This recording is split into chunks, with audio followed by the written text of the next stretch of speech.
wünschen Ihnen viel Spaß beim Spielen. Bitte.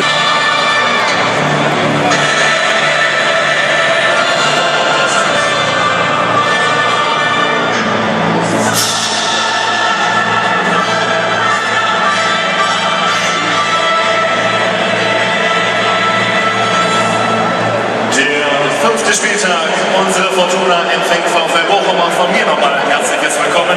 Heute ein paar Minuten früher mit der Mannschaftsaufstellung, denn wir freuen uns gleich auf etwas ganz, ganz Besonderes, was so in Düsseldorf noch nicht da gewesen ist. Vielen, vielen Dank jetzt schon mal allen, die mitgemacht haben, allen, denen die geholfen haben bei dieser fantastischen Choreografie, die wir gleich erleben werden. Jetzt aber, hier ist sie, die Mannschaftsaufstellung unserer Fortuna. Unser Cheftrainer, das ist folgende 11 nominiert. Im Tor die 33, Fabian! Mit der Nummer 2 sehen wir Christian! Unser Nummer 6, Dustin!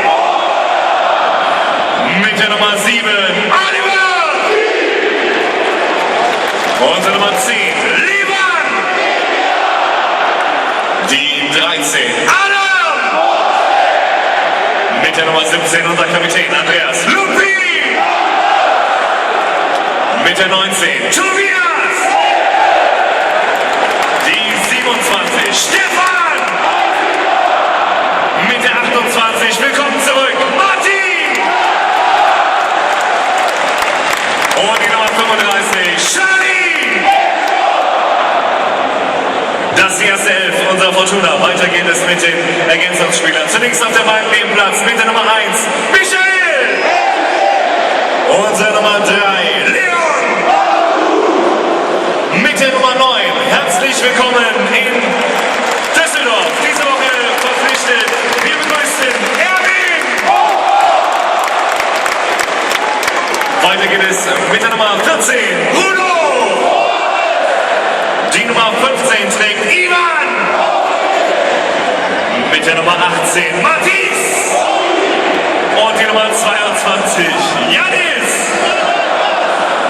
Wir sollten uns einen Spitznamen einfallen lassen.